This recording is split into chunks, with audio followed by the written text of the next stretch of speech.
This car is probably one of the worst wraps of any other BMW out there. And what I mean by that is very misunderstood. Very, very misunderstood. And a lot of people just don't understand what the intention of this car was. This is essentially the factory racing car. It's not meant to be the fastest car in the world. Do they make cars faster? Yeah. Is this one really fast? Yes, it is. Very, very fast. Does it have its issues? Yeah, of course it does. The thing about it is, it does have overall less issues than a lot of the successors of this. And what I mean by that, it doesn't have turbos. You don't have none of those issues. That's a whole other host of issues. It has rod bearing problems, but it's less rod bearing issues than anything newer than this.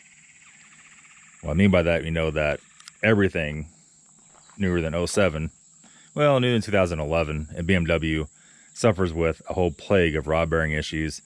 And this had it. This car run 100, 120,000 miles before you have to change them. A lot of the newer cars be lucky to run 70K. Very lucky.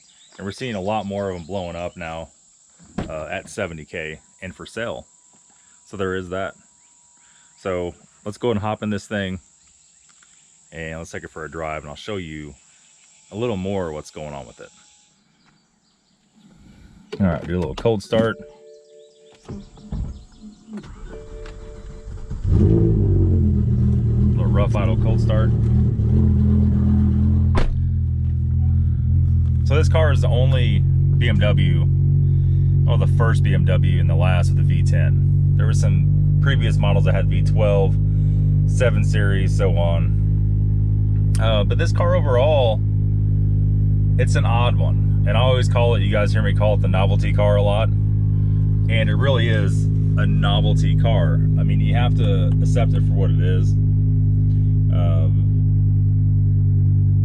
You know, it's moderately good at a lot of things, not perfectly good at anything other than high-speed highway driving. It's very good at that. It's probably better than that than most other cars. Okay, so we're driving it. We're in drive. You can see the D on the steering wheel. Maybe you can see it. So we're just in regular drive mode. This car, the SMG, gets a bad rap because of this mode. When I drive this car, it's never, ever, ever in drive mode. So how these cars operate, if you go into the navigation, whether you can see there or not in this GoPro, I don't know. Let's go into here, to the iDrive, I'm sorry. In mDrive, it gives you all these parameters you can set up. So when you push the M button on the steering wheel, or the power button by the shifter, you can turn it from 400 to 500 horsepower. You can change your seat bolsters. You can change your traction control off or on whenever that's pushed. Just that controls your steering, all kinds of stuff, right? You can set up your EDC, which is your struts, how stiff they ride, all by the push of this button. Now, this car at in-town speeds, this is not a good car. If you're in stop-and-go traffic, it's just not, right? So this one we never drive it into. We're not quite up to temperature yet. We're just babying along, you know, less than 2,000 RPMs, but we're getting close. So this car, you push on the pedal, it doesn't really know what to do. And the few times that I have, there you just blip the throttle for no reason. The few times I have driven this thing in this mode, when you're coming to a stop sign, it'll downshift at all the wrong times. You're pulling away, it'll be in way too high gear, have all kinds of weird shift patterns. It's just kind of the way it is. Doesn't matter how much money you throw at it trying to fix that. Maybe a SMG remap might make that a little bit better, but that's not what this car is all about. If you're looking to take this across country at this speed, at 45 miles an hour, 50 miles an hour, this is not the car for you. Don't buy this car. Now, what you're saying, you're like, well, Fatty, why would you buy this thing? This thing's stupid, right? This thing has no reason. My LS is faster than this. Well, I wouldn't say that just right out of the bat at all. Because whenever you push the M button, that changes the whole entire car, right? So now we're in race mode, okay? Now, I don't have traction control set up on this thing, so we could have DSC off or on. We'll just turn it off right now. And once we turn it off, you have an option to go up one more shift point. We have 6. My findings are, if you put that bitch on 6, it slams to the gears like a high school kid's driving this thing, like it's a stick. So we'll leave it on 5. We just click the AC off, and that's all we did, right? This car is launch control, but I feel like I'm breaking stuff on every time I hit it. We're up the temperature. We're just gonna hit it a little bit.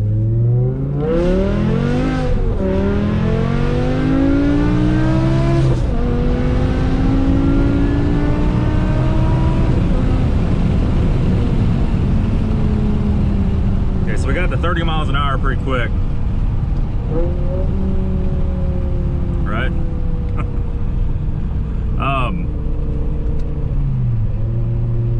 It's a crazy monster. Here's what the situation is. I want to roll these windows up just a little bit. Here's what the situation is. This is a very, very, very hard car to race. What I mean by that, if you don't know this car like the back of your hand, you're not going to get off the line. You're going to be shifting. Even I short shifted first on that one. You're not going to be able to shift in the power band all the time. So this car starts making power about 4.5 grand, and it stops making power, well, on factory tune, what, I think it stumbles a rev limiter, what, 83 or 8700, with a different tune on it, stumbles the limiter at 9100. It pulls all the way to 9100, right? But you watch these videos of BMW E60 M5 versus this versus that. The E60 M5 always loses, always. Okay? But you can tell the people behind the wheel are very much rookies at the car. This car takes a very well understanding of what to do, when to do it, how to shift, how to do everything with it. This is a very capable car. Now, the whole situation is, let's say you buy, the competitor to this would be what? LS7, similar to it. I think that's non-supercharged. I think that's non-supercharged. That's the only thing really comparable. Once you go to a turbo engine, and in this particular lineup, F10 M5, something later, you can't really compare that. This engine isn't turbo, this is naturally aspirated, right? And that's the whole situation. If you can get something to make 507 horsepower, what's it for? What, 486 at the wheel, 480 at the wheel, whatever it is, I don't know. Most 9 times out of 10, that's going to be a turbo car or a blown car, right? The weird thing about this car is, this is essentially the fastest 4-door sedan, non-supercharged, non-turbocharged sedan out there, right? It's still the fastest one. Everything they make now is supercharged or blown. All your Hellcat supercharged, anything like that, supercharged Camaros with anywhere close to this power is supercharged, right? So that makes this car very unique. There's one thing that no other car is ever going to have, this car has, is the sound. And as you guys notice, the sound comes on big time.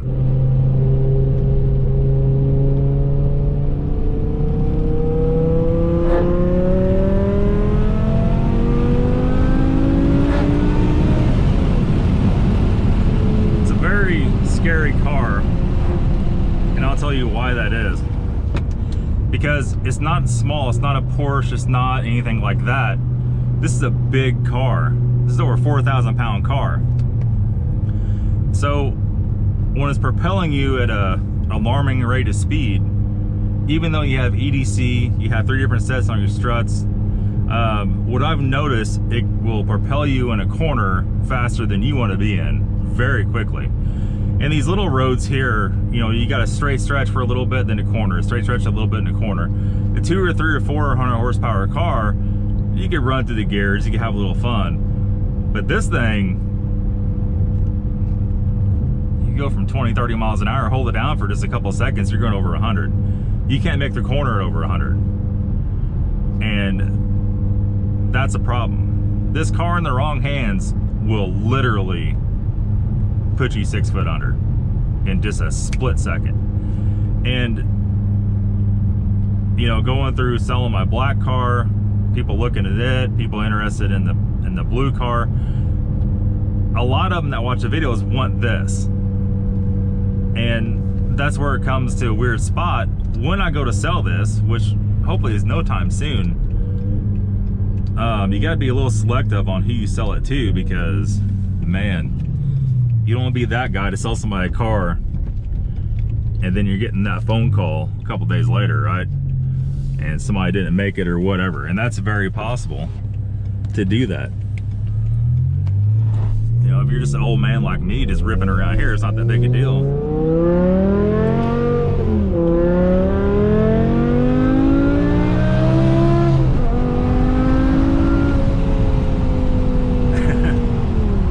But like this corner here isn't that sharp. Do you see what I mean? These cars, essentially what you need to do, you need to do all the maintenance. If you do all the maintenance, like BMW says, hey, you need to do throttle actuators, you need to do coolant related pieces of this mileage, you need to do rod bearings of this mileage, you need to keep up on it. You're not gonna have the problems. I said this many times, I have more issues with the E90s and the N52 engines that I had with this. Once the maintenance is done, and the previous owner is at fault, they should have done the maintenance on it. But unless you can do it yourself, your average person can't afford to do the maintenance on it. And all M cars are that way, right? To pay somebody to pay a shop to take this into a shop and have them do the maintenance on it here in the States, what I've already done on it, I spent about $5 grand just in parts. What is that in shop labor and everything? 30 grand more. And then the next problem is going to be, can you find somebody to actually do it? And the answer here is no, you can't. Yeah, so I mean, that's not even the biggest thing. The biggest thing is when you go to work on this car, you can't use a regular scanner. The regular scanner, time and time again, it's proven it's wrong. It just does not tell you the right codes. And that's why you see a lot of these YouTubers trying to buy these cars. They think, oh, it's cool. It has the V10. It's like a Lambo. Okay. They buy it. First of all, they have no idea how to work on it. They have not even the slightest possible clue how to turn a wrench or do anything. If they do know a little bit, they didn't spend the time to research this freaking beast, right? And you see this a lot. They'll take it to a shop that probably doesn't know much about it either and is trying to work on it. And then you see engines getting blown up. I won't mention any names. And things not ending well. You know, and then you see them use their scanners, using Altel stuff. I have Altel scanners too. Won't work on this car. It won't tell you the right codes, and it's going to lead you down all these SMG problems that you don't really have, all this other stuff. We had the same issue with the inertia sensor on the front driver's side was bad. It was throwing SMG codes. So whenever you hook the scanner to it, it was throwing like steering angle sensor, SMG, solenoid air, and some other stuff. Well, if you remember when I bought this thing a while back, it just had a new SMG pump and solenoids put in it, and apparently that didn't fix it. So once we hooked ISTA to it and scanned it with ISTA, it actually showed that inertia sensor, then it showed where to look for that at and what to do. Well, kind of find out, it was disconnected, the wires were ripped out of it. We had to actually go buy a new pigtail for it and wire it all up, and it was kind of a big nightmare, but it still told you what to do. In a regular shop, you would have never in a million years figured that out. And that's one of the reasons why this car came to me so cheap, right? Not only that, throttle actuators and 15 other things why I wouldn't drive correctly without throwing check engine light with half power. But we have pretty much all that sorted out at this point in time. So you have to take all that into effect. It's probably the most misunderstood BMW out there. The most misunderstood BMW you could get, and probably the most underrated BMW money could buy.